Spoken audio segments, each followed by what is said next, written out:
At the end of the day, we're at a time in the industry where 90% of new agents fail. That number is between 90 and 95. I've heard 92. I've heard 90 everything.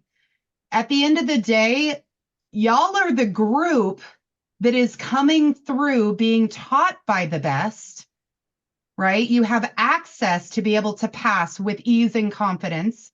And then, unlike ever in the industry before, you have somewhere to go for support.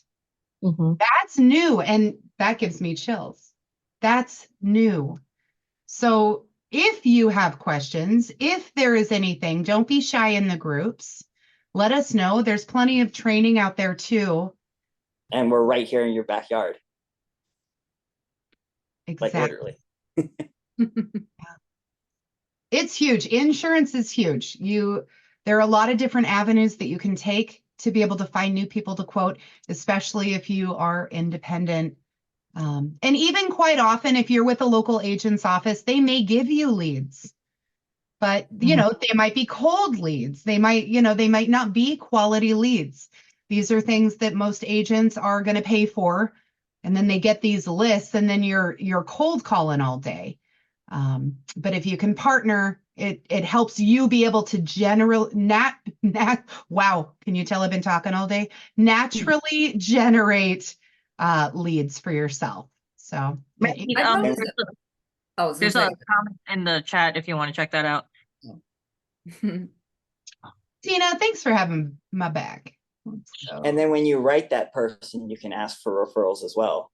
So yes. We have this program in my office where and it worked well here in the apartment complex that I'm at. So whenever someone would refer, we'd give them a $10 Starbucks card because they referred to us, and then that would just hype them up even more.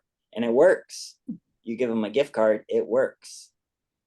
Check your state. It's a little bit different.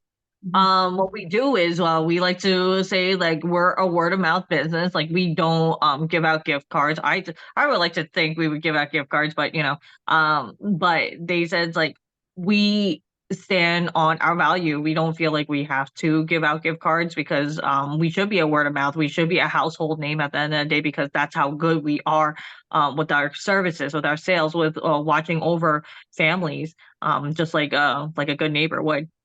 Right. Anyone catch that? Okay. I loved it. I'm putting it in my pocket. Well, and even if your state does not allow such things, because again, you want to make sure that you're staying in compliance there. There's nothing wrong with a thank you card, a handwritten thank you card. And if you're going to go that far, a handwritten thank you card, I always say 3 business cards. The 3 business cards. Thank you so much, Mr. and Mrs. Customer. I am honored to be your agent. Thank you for thinking of me.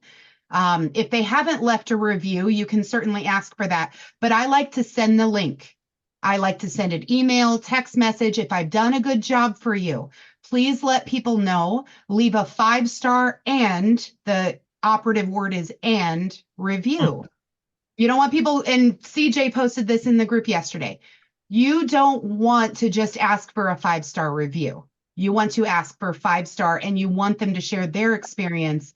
And as Melissa said, you want them to use your name, 5-star and review. That way, when people are Googling wherever it is that you're at, your independent company, that they know who to look for, who to ask for. It gives that personal touch.